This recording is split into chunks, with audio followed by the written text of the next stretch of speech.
Quand Michel Platini est entré sur le plateau du Steve Harvey Show, cet après-midi-là, même les techniciens ont remarqué que quelque chose était différent. La légende du football français bougeait avec un poids qui n'avait rien à voir avec la retraite, et tout à voir avec un but précis. Steve avait interviewé des milliers d'athlètes au fil des ans, et ils se comportaient tous d'une certaine manière. Confiants, préparés, prêts à charmer.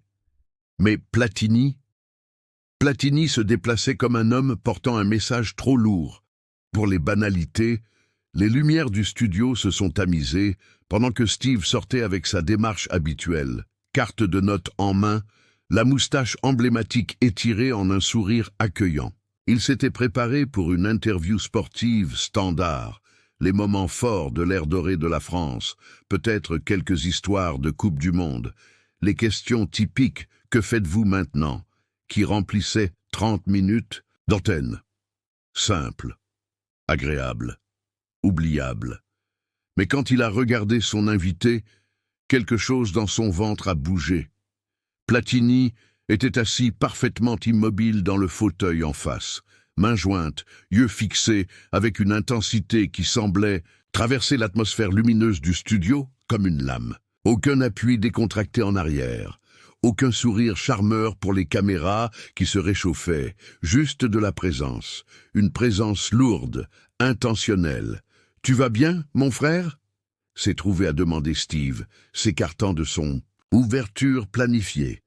On dirait que t'as quelque chose en tête. Le public a ri doucement, prenant cela pour l'humour typique de Steve Harvey. Mais ceux qui étaient assez proches pour voir l'interaction ont remarqué comment la posture de Steve s'était redressée, comment son attitude décontractée répondait déjà à quelque chose d'inexprimé dans l'air.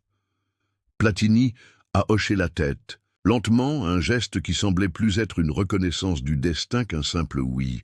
Quand il a parlé, son anglais accentué était clair, mesuré, délibéré. « Il y a quelque chose, Steve, quelque chose que j'ai besoin de te dire depuis très longtemps. » Les cartes de notes dans la main de Steve sont soudain devenues insignifiantes. Il avait fait assez d'interviews pour savoir quand le script allait être complètement abandonné. Ce n'allait pas être à propos du football. Ce n'allait pas être à propos des championnats ou des moments forts de carrière, ça allait être autre chose entièrement. Tu vois, continua Platini, son regard ne vacillant jamais, je ne suis pas venu ici aujourd'hui pour parler du passé. Je suis venu parce que Dieu m'a dit qu'il était temps. Le studio est tombé dans un type de silence particulier. Pas la pause planifiée et dramatique de la télévision, mais quelque chose de plus organique, de plus troublant. Et Steve a senti sa main se déplacer instinctivement vers sa poitrine, vers le petit crucifix qui pendait sous sa chemise. Il ne savait pas pourquoi, mais quelque chose dans les yeux de Platini l'avait rendu vivement conscient de sa présence, comme si la croix elle-même était soudain devenue visible à travers le tissu. « Tant pourquoi ?» demanda Steve, bien qu'une partie de lui n'était pas sûre d'être prête pour la réponse. Steve se décala dans son fauteuil, essayant de reprendre le contrôle d'une interview qui semblait déjà lui glisser entre les doigts. « Bon, Michel, dit-il, s'éclaircissant la gorge et jetant un coup d'œil à ses notes. Commençons par quelque chose de plus simple. Tu sais que notre public adore entendre parler de ces jours de gloire. Parle-nous de ce championnat d'Europe. De 1984, qu'est-ce qui te passait par la tête quand tu as marqué ce but en demi-finale contre le Portugal? Le public s'est redressé, s'attendant au rythme familier de la nostalgie sportive. Mais Platini est resté immobile, ses yeux ne quittant jamais le visage de Steve. Le but était magnifique, dit Platini doucement. Mais ce qui s'est passé, après le tournoi, dans le silence, après que les foules sont rentrées chez elles, c'est ça qui m'a changé. Steve sentit ses instincts d'intervieweur picoter. Ce n'était pas la diversion habituelle d'un athlète. Il y avait quelque chose de délibéré ici, quelque chose de planifié. Le silence, sonda-t-il. Oui. La voix de Platini portait un poids qui semblait remplir le studio. Tu gagnes tout, et puis tu es seul avec tes pensées. Pas d'acclamation, pas de caméra, juste toi et Dieu. Il marqua une pause, étudiant la réaction de Steve. C'est à ce moment-là que j'ai commencé à te regarder. Les cartes de notes dans la main de Steve se figèrent à mi-feuillet. Regardez, pas les spectacles comiques, pas les jeux télévisés. Platini se pencha légèrement en avant, le mouvement délibéré et mesuré.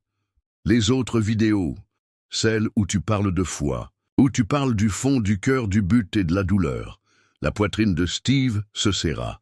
Il savait exactement de quelle vidéo Platini parlait, les monologues de fin de soirée qu'il avait filmés après des jours particulièrement difficiles, les moments non scriptés où il avait laissé son masque glisser et parlé directement à Dieu à travers la caméra. « Je ne comprends pas », dit Steve, bien qu'une partie de lui comprenait déjà. « Qu'est-ce que ma foi a à voir avec tout ?» interrompit doucement Platini. « Ça a tout à voir avec pourquoi je suis ici aujourd'hui. » Le public était devenu silencieux maintenant, sentant qu'ils assistaient à quelque chose de différent de l'interview de célébrité habituelle. Steve pouvait sentir les caméras capturer chaque micro-expression, chaque geste subtil, mais pour la première fois de sa carrière, il se fichait du public ou des audiences. « Michel, » dit-il doucement, se penchant en avant malgré lui, « qu'est-ce que tu essaies de me dire ?» Platini prit une profonde respiration, ses mains se joignant et se déjoignant. Pendant un moment, il détourna le regard, comme pour rassembler son courage. Puis ses yeux retrouvèrent ceux de Steve, et il y avait quelque chose dedans qui fit battre le cœur de Steve plus vite. « Il y a quelque chose que je n'ai jamais partagé publiquement, » dit Platini. « Quelque chose à propos d'une nuit, il y a 3 ans, où j'étais prêt à tout abandonner. Quand ta voix est venue à travers mon écran et a sauvé ma vie, les mots restèrent suspendus dans l'air, comme une prière, attendant d'être exaucés. Steve sentit sa main bouger, inconsciemment, vers sa poitrine, vers la croix sous sa chemise, comme si elle était soudain devenue plus lourde. « Et aujourd'hui, » continua Platini, sa voix à peine plus haute qu'un murmure maintenant, « Dieu m'a dit qu'il était temps de te rendre la faveur. » Le silence qui suivit était différent de tout ce que Steve avait jamais vécu sur son plateau.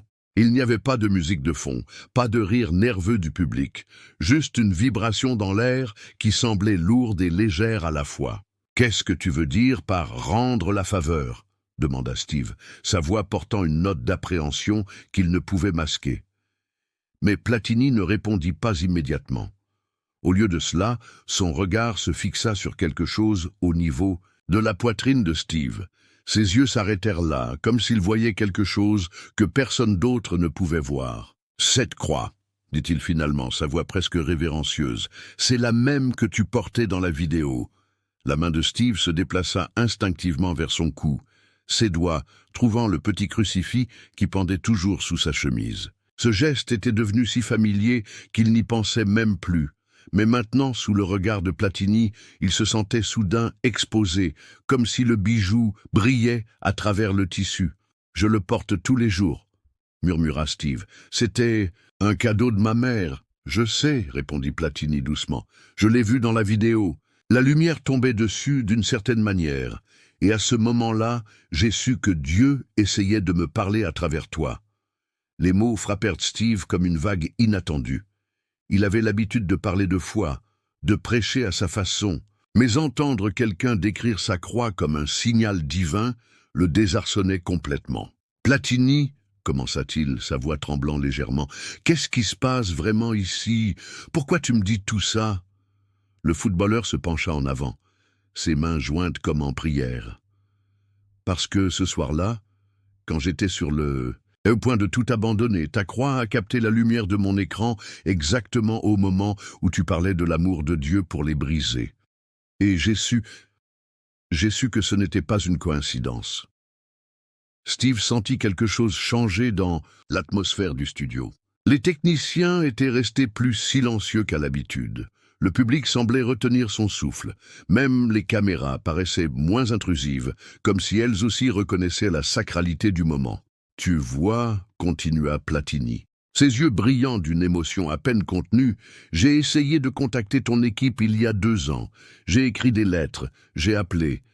Mais Dieu m'a fait attendre jusqu'à aujourd'hui. »« Pourquoi aujourd'hui ?» murmura Steve, sa main serrant maintenant la croix à travers sa chemise. Platini le regarda avec une intensité qui semblait voir au-delà de l'homme sur le plateau, au-delà de l'animateur télévisé, au-delà du comédien. « Parce que c'est ton tour », dit-il simplement, « ton tour de recevoir le message. » Steve sentit ses genoux trembler légèrement. Pour la première fois de sa carrière, il n'était plus le maître du jeu. Il était devenu celui qui recevait, celui qui écoutait, celui qui tremblait à la veille d'une révélation qu'il n'était pas sûr d'être prêt à entendre. « Quel message ?» demanda-t-il, bien qu'une partie de lui savait déjà que sa vie était sur le point de changer à jamais.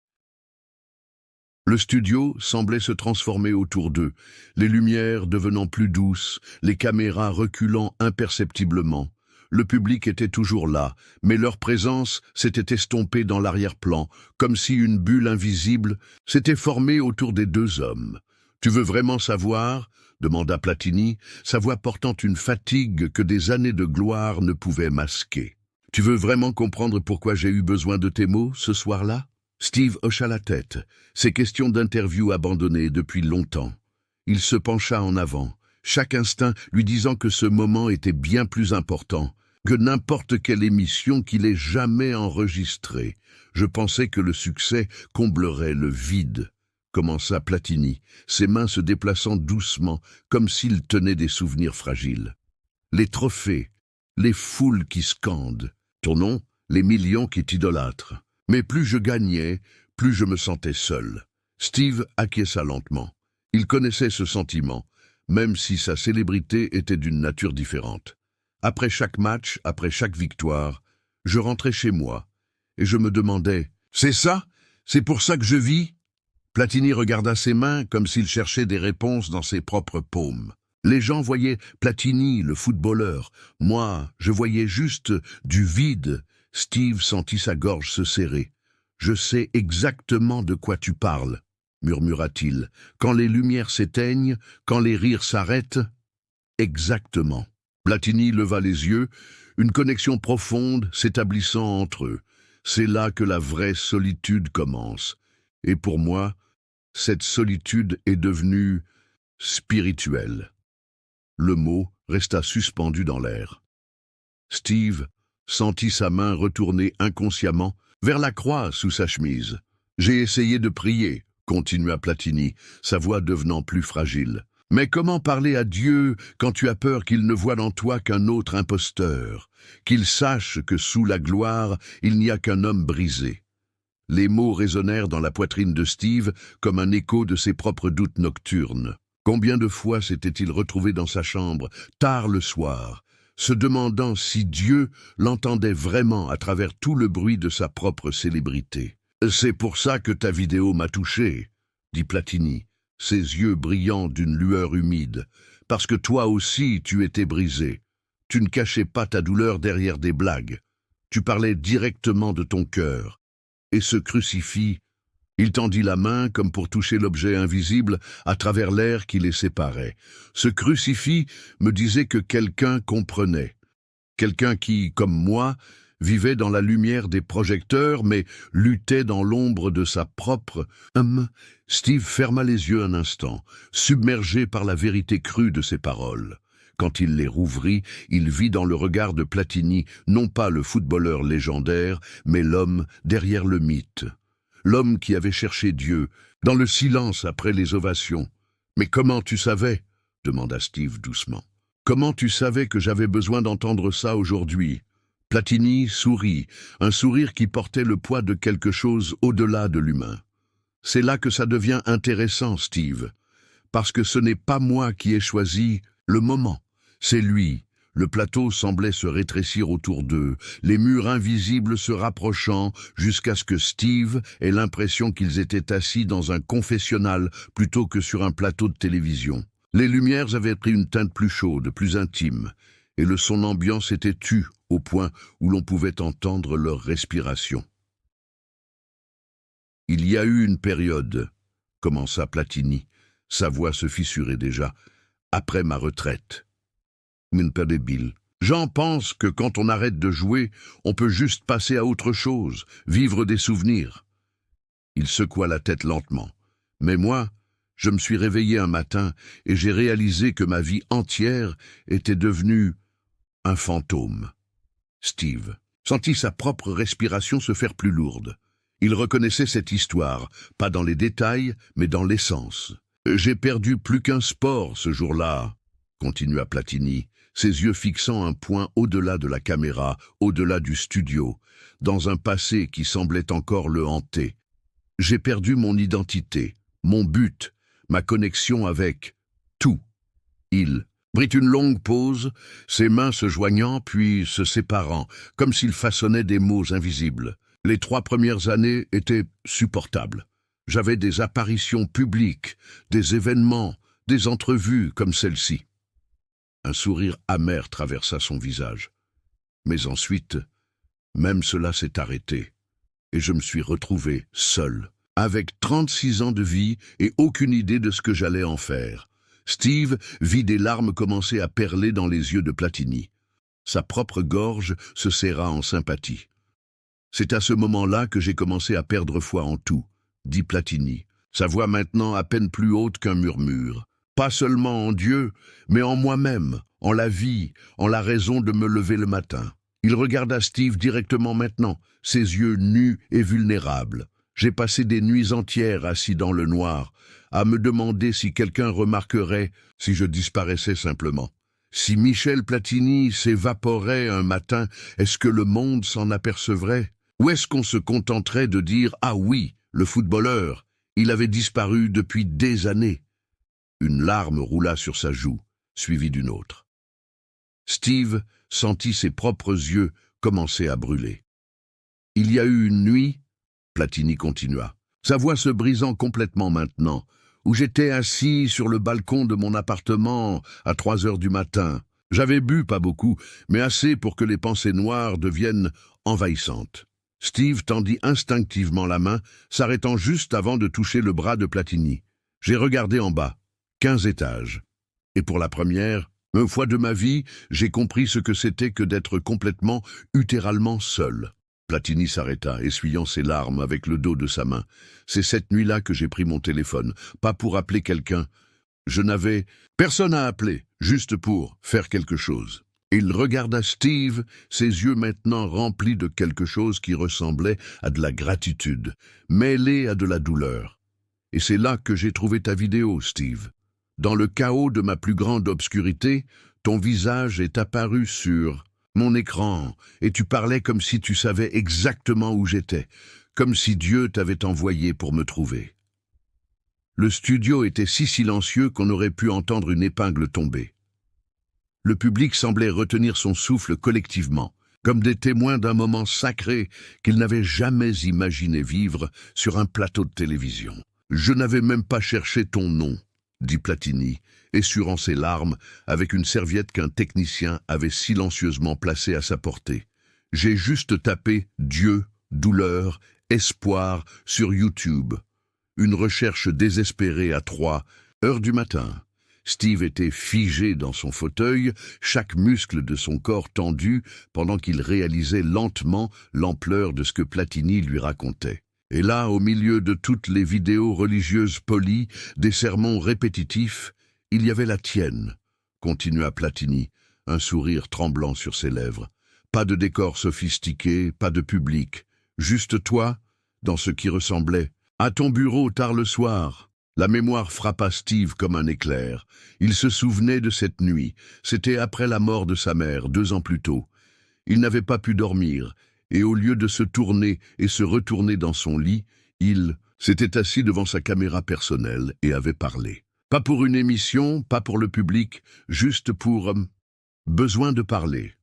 Tu portais un t-shirt gris, dit Platini avec une précision qui fit frissonner Steve. Et cette croix brillait sous la lumière de ton ordinateur. Tu n'avais pas encore commencé à parler que je savais déjà que c'était différent. Mon Dieu, murmura Steve, ses mains tremblant légèrement. Tu parles de cette vidéo-là? Tu te souviens? Demanda Platini, ses yeux s'illuminant légèrement. Je ne l'ai jamais publiée, dit Steve, sa voix à peine audible. Je l'ai juste laissée sur ma page personnelle. Je ne savais même pas que quelqu'un l'avait vue. Dieu l'a vu, répondit Platini simplement. et il m'a guidé vers elle. Le silence qui suivit était chargé d'une émotion si dense qu'elle semblait tangible. Steve sentit le monde basculer légèrement autour de lui, comme si les fondations de sa compréhension de sa propre vie étaient en train de se réaligner. « Qu'est-ce que j'ai dit ?» demanda-t-il, presque craintif de la réponse. « Dans cette vidéo, qu'est-ce que j'ai dit qui t'a... Tu as dit... » Platini respira profondément, fermant les yeux comme pour mieux se souvenir que Dieu n'avait pas besoin de notre perfection, que Dieu avait besoin de notre brisure, que c'est dans nos fissures que sa lumière pouvait briller le plus fort. Steve sentit ses yeux se remplir de larmes. Il se souvenait maintenant, il se souvenait de s'être effondré devant cette caméra, parlant à travers ses propres sanglots. Et puis, continua Platini, sa voix devenant plus forte, plus claire, tu as dit quelque chose qui a tout changé pour moi. Tu as dit, si vous êtes encore en train de respirer, c'est parce que Dieu n'a pas fini avec vous. Les mots résonnèrent dans le studio comme une cloche qui revient d'au-delà du temps. Steve lâcha un souffle qu'il ne savait pas avoir retenu. Ces mots, dit Platini, se penchant en avant, m'ont fait descendre de ce balcon, m'ont fait fermer mon ordinateur, m'ont fait aller me coucher et me lever le lendemain matin. Pour la première fois en des mois, j'ai eu une raison de voir le soleil se lever. Steve le regardait fixement, incapable de parler, incapable de bouger, réalisant soudain que sa douleur personnelle, filmée dans un moment de vulnérabilité absolue, avait sauvé la vie d'un homme à des milliers de kilomètres de là. La muraille, émotionnelle que Steve avait construite au fil des années, pierre par pierre, blague par blague, commença à s'effondrer. Ses mains se mirent à trembler légèrement et il les posa sur ses genoux pour les stabiliser. « Tu te souviens vraiment de chaque mot ?» demanda-t-il, sa voix méconnaissable même à ses propres oreilles. Platini se pencha en avant, ses yeux, fixés sur Steve, avec une intensité qui semblait voir à travers le temps. « Je les ai mémorisés, » dit-il doucement. « Chaque mot, chaque pause, chaque fois où ta voix s'est brisée et où tu as continué quand même. » Il prit une profonde respiration. « Tu veux les entendre ?» Steve hocha la tête, incapable de parler. « Tu as dit, parfois on se sent si seul qu'on en oublie que Dieu est dans la chambre avec nous. Mais il est là, même dans le silence qui fait mal. Surtout dans le silence qui fait mal. » Steve ferma les yeux, la mémoire revenant en vague. « Et puis tu as dit, j'ai perdu ma maman la semaine dernière. Et je me suis demandé pourquoi Dieu prenait les gens bons et laissait les gens comme à moi. Mais peut-être qu'être brisé n'est pas un défaut. Peut-être que c'est un design. » La première larme coula sur la joue de Steve. Il ne chercha pas à la cacher. « Peut-être, » continua Platini, sa propre voix chargée d'émotion, « que Dieu utilise nos cicatrices comme des fenêtres pour que sa lumière puisse passer à travers. » Steve ouvrit les yeux et ils étaient maintenant pleins de larmes. Il regarda Platini comme s'il le voyait pour la première fois. « C'est ces mots-là, » dit Platini, sa voix à peine un murmure, qui m'ont permis de comprendre que mes propres cicatrices n'étaient pas des échecs, qu'elles étaient des ouvertures. Le public était devenu témoin d'une transformation. Il voyait Steve Harvey, l'animateur infatigable, le comédien aux réparties rapides, devenir quelque chose d'autre sous leurs yeux, quelque chose de plus vulnérable, de plus humain, de plus sacré. « Je ne savais pas, » murmura Steve, essuyant maladroitement ses larmes. « Je n'ai jamais su que quelqu'un... » « Tu n'avais pas besoin de savoir, » interrompit gentiment Platini. « C'est ça qui est beau. Tu as parlé de ton cœur, sans savoir que quelque part dans le monde, un homme au bord du gouffre avait besoin d'entendre exactement ces mots-là, à exactement ce moment-là. » Steve laissa échapper un rire tremblant, mélange de joie et de désarroi face à l'ampleur de ce qu'il comprenait. « Combien de fois j'ai pensé à supprimer cette vidéo ?» dit-il en secouant la tête. « Je me disais que c'était trop personnel, trop désordonné, que ce n'était pas professionnel. » « C'est précisément parce que ce n'était pas professionnel, » dit Platini, « que ça a marché. C'était réel, c'était toi, sans masque, sans script, juste ton âme parlant à l'âme de Dieu. Steve prit sa tête dans ses mains un moment, submergé par l'énormité de ce qu'il venait d'apprendre. Quand il releva la tête, il y avait dans ses yeux une reconnaissance nouvelle, une compréhension qui dépassait tout ce qu'il avait connu auparavant. « Mais pourquoi ?» demanda-t-il, sa voix pleine d'émerveillement. « Pourquoi moi? Je suis juste un gars qui essaie de faire rire les gens. » Platini sourit, un sourire qui portait le poids de la révélation à venir. « C'est exactement de ça que j'ai besoin de te parler, Steve, de qui tu es vraiment, de ce que Dieu voit quand il te regarde. » L'air du studio semblait chargé d'électricité spirituelle, comme si une présence invisible avait pris place entre eux. Steve sentait chaque poil de ses bras se dresser, et le poids du crucifix contre sa poitrine était devenu si lourd qu'il pouvait à peine respirer. « Steve, » dit Platini, sa voix prenant une qualité différente, plus profonde, comme si les mots venaient de plus loin que sa gorge. « Tu penses porter un costume de scène, mais ce que tu portes vraiment, c'est l'habit d'un ministre. » Les mots frappèrent Steve comme des vagues successives. Il ouvrit la bouche pour protester, mais aucun son ne sortit. « Tu penses que tu fais des blagues ?» continua Platini, se levant maintenant, ses yeux brillants d'une lumière qui n'appartenait pas entièrement à ce monde. « Mais tu es en train de guérir des âmes. Tu penses que tu divertis, mais tu es en train de sauver des vies. » Le public était médusé. Certains avaient les mains jointes, d'autres essuyaient discrètement des larmes. Il y avait une qualité de cathédrale dans le studio maintenant, une reverence qui transformait chaque parole prononcée en prière. « La façon dont tu portes cette croix, » dit Platini, faisant un geste vers la poitrine de Steve. « Ce n'est pas juste un accessoire, c'est ton armure spirituelle, c'est le signe que tu es appelé, que tu as toujours été appelé. » Steve secoua la tête lentement, comme s'il essayait de repousser une vérité trop grande pour lui. « Non, » murmura-t-il, « je ne suis même pas un bon chrétien. Je jure, je fais des erreurs, je... » « Exactement, » interrompit Platini avec une intensité douce. « C'est exactement pour ça que Dieu t'a choisi. Pas parce que tu es parfait, mais parce que tu es vrai. Pas parce que tu as toutes les réponses, mais parce que tu poses les bonnes questions. » Steve sentit ses jambes trembler. Il dut s'appuyer sur les accoudoirs de son fauteuil pour rester stable. Combien de pasteurs, Steve, combien de prêtres peuvent atteindre des millions de personnes chaque semaine? Combien peuvent parler aux brisés, aux perdus, aux marginalisés avec ta voix? Les larmes coulaient librement sur les joues de Steve maintenant. Il ne cherchait plus à les cacher. « Tu es un pont, » dit Platini, sa voix maintenant pleine de révérence. « Entre le rire et les larmes, entre le divertissement et la délivrance, entre le monde et le sacré. » Il fit un pas vers Steve, s'arrêtant juste devant lui. « Quand tu fais rire les gens, tu ouvres leur cœur, et c'est dans ce moment d'ouverture que la lumière de Dieu peut entrer. Tu n'en es peut-être pas conscient, mais chaque fois que tu montes sur scène, tu deviens un instrument de guérison divine. » Steve leva les yeux vers Platini, son visage transformé par la stupeur et la gratitude. « Comment tu sais tout ça ?» murmura-t-il.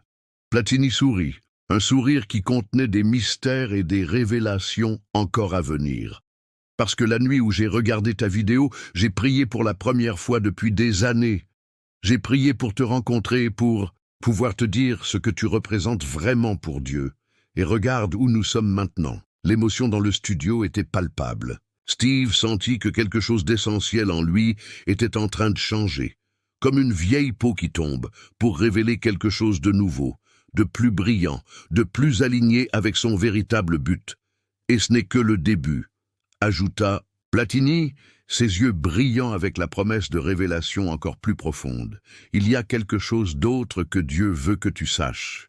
Les deux hommes se levèrent simultanément, comme guidés par une force invisible. Le plateau de télévision s'était transformé en quelque chose de différent, un espace sacré où deux âmes se rencontraient sur un terrain spirituel égal. « Steve !»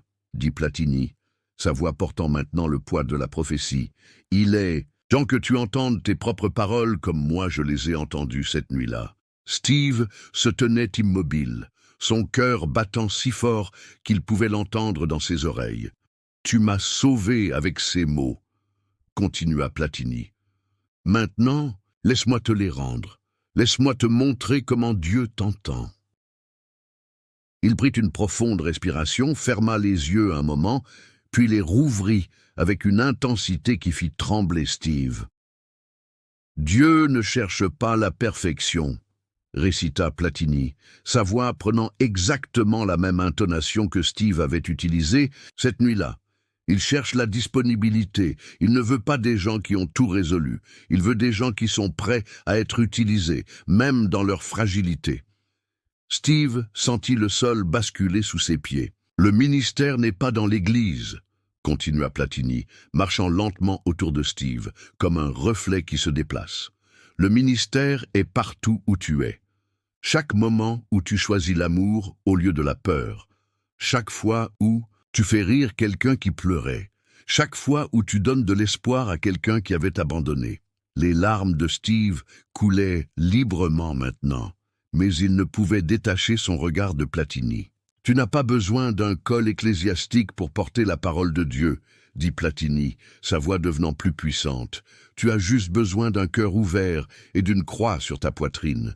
Et quand tu parles, ce n'est pas toi qui parles. C'est lui qui parle à travers toi. » Steve tomba à genoux, submergé par l'émotion d'entendre ses propres paroles transformées en révélations divines. « Et la dernière chose que tu as dite, » murmura Platini, s'agenouillant devant lui, « l'heure, Dieu au même niveau, la chose qui m'a fait comprendre que Dieu m'avait mis sur le chemin de cette vidéo. » Il prit les mains de Steve dans les siennes. « Si tu te demandes pourquoi Dieu t'a choisi, arrête de te demander.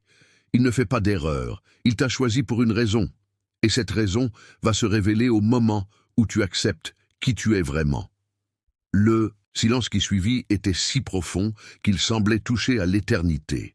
Steve regarda Platini, et dans ses yeux, il vit non pas un footballeur, non pas un fan, mais un messager. Quelqu'un que Dieu avait envoyé pour lui montrer son propre reflet spirituel. « Mon Dieu !» murmura Steve, sa voix brisée par l'émerveillement.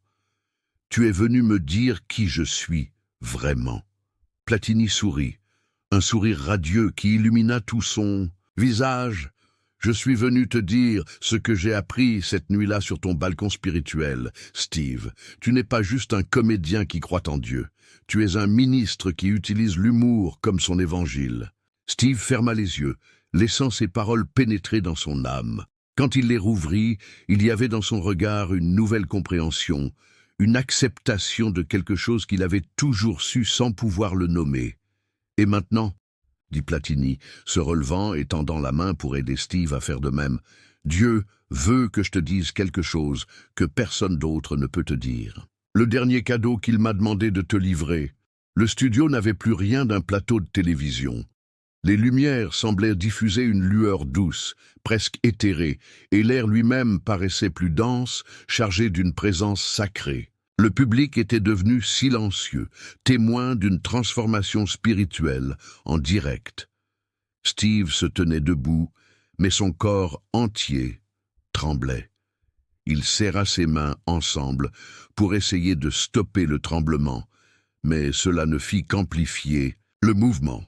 « Je ne comprends pas, » dit-il, sa voix cassée par l'émotion. « Pourquoi moi? Pourquoi Dieu choisirait un homme comme moi ?» Il regarda ses propres mains comme s'il les voyait pour la première fois. « Je ne suis pas pasteur, je n'ai pas étudié la théologie. Je fais des erreurs tous les jours, je dis des choses que je ne devrais pas dire. Je perds patience. Je doute, » Platini l'observait avec une patience infinie, comme un parent attendant que son enfant finisse d'exprimer ses peurs. « Il y a des jours, » continua Steve, sa voix montant légèrement, « où je me sens comme un imposteur. Je monte sur scène, je fais rire les gens, mais à l'intérieur, j'ai l'impression de jouer un rôle. Comment est-ce que je peux être un homme de Dieu quand je me sens si incomplet ?» Platini s'approcha doucement, ses pas silencieux sur le sol du studio. « Steve !» dit-il avec une tendresse qui fit craquer la voix de Steve. « C'est exactement pour ça que Dieu t'a choisi. » Il tendit la main et toucha l'épaule de Steve. « Tu penses que Dieu cherche la perfection? Regarde les prophètes, regarde les apôtres, des hommes brisés, des hommes qui doutaient, des hommes qui faillissaient. Steve leva les yeux, ses joues mouillées de larmes, mais eux avaient des visions, des miracles. Et toi, l'interrompit doucement Platini, tu fais rire des millions de personnes. Tu leur donnes de l'espoir quand ils n'en ont plus.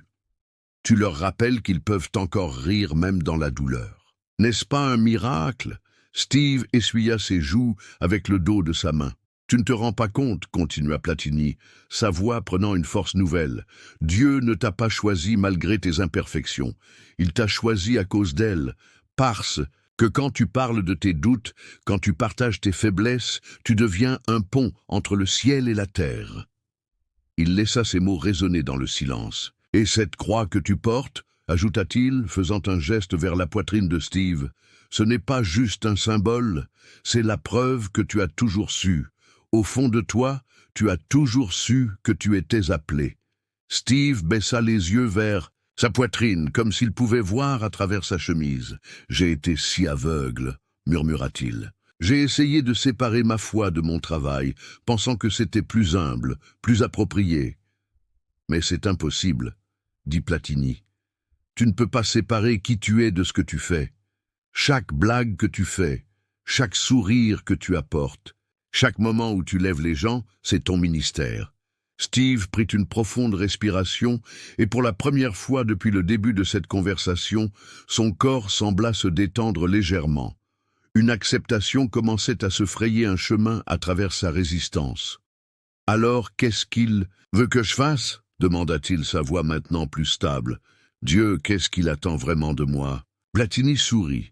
Un sourire qui promettait une réponse qui changerait tout.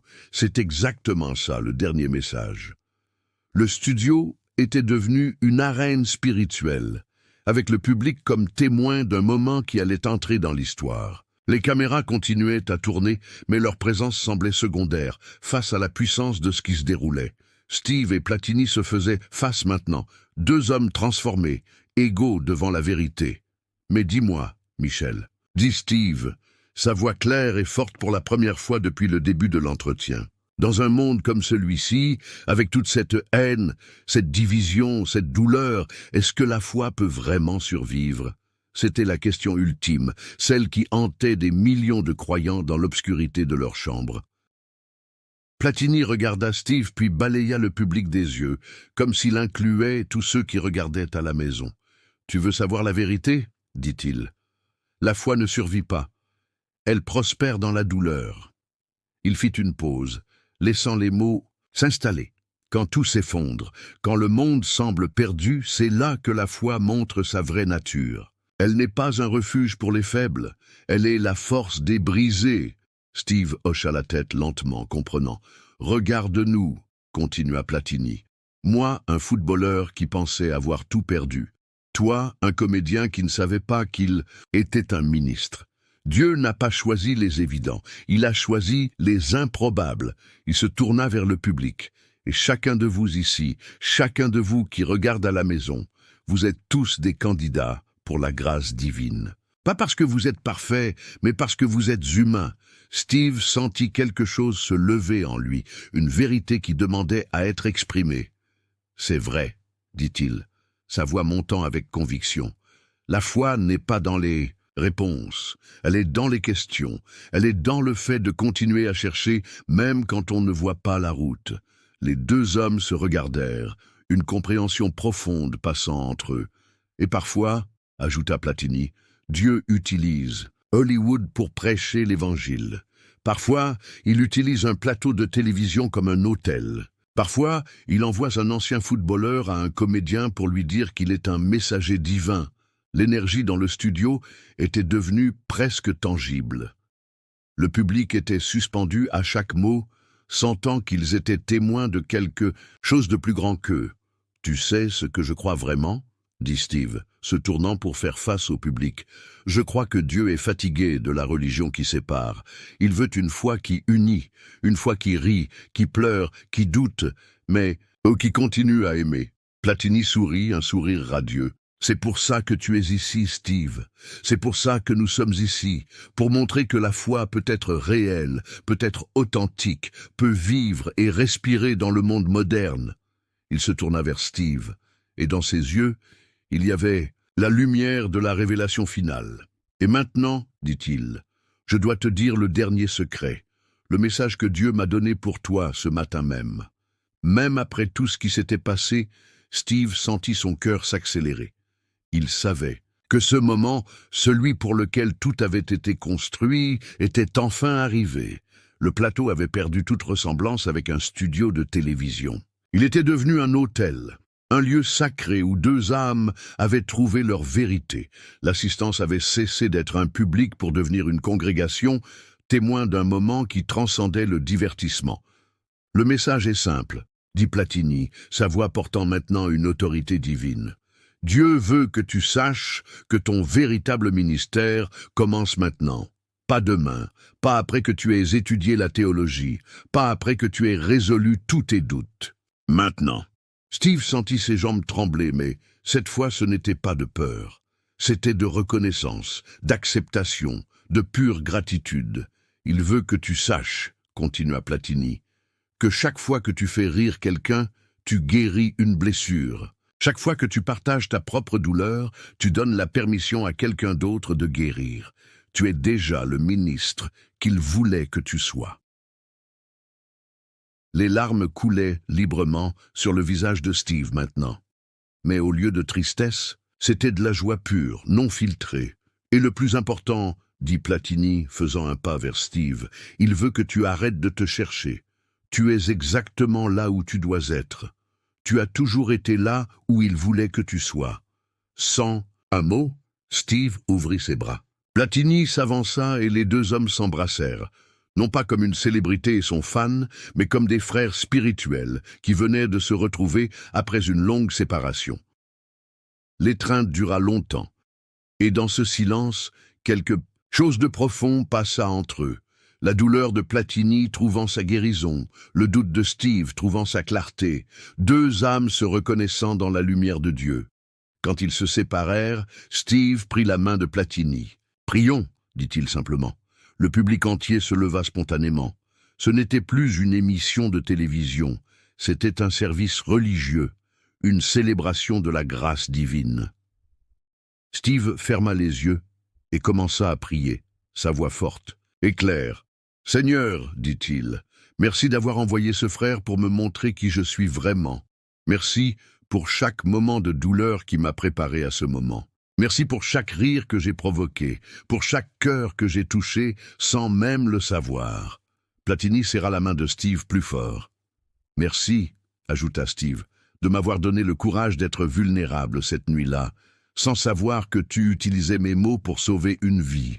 Merci de me rappeler que je ne suis pas juste un comédien, mais ton serviteur. » Il fit une pause, sa voix se brisant d'émotion. « Et, Seigneur, merci pour Michel. Merci de nous avoir réunis dans ce moment. Puissions-nous continuer à être tes instruments, à porter ta lumière, même dans l'obscurité. Amen, dit Platini à voix haute. Amen, répéta le public en chœur. Quand Steve ouvrit les yeux, il vit des visages mouillés de larmes partout dans le studio. Des caméramans essuyaient leurs joues, des producteurs souriaient à travers leurs pleurs. Il regarda Platini, et dans ses yeux, il vit non pas la fin d'une histoire, mais le début d'une nouvelle mission. Ils étaient maintenant frères dans la lumière, unis dans le but, prêts à porter le message au monde. Le studio était silence, mais c'était un silence plein, plein de possibilités, plein de promesses, plein de la présence de Dieu.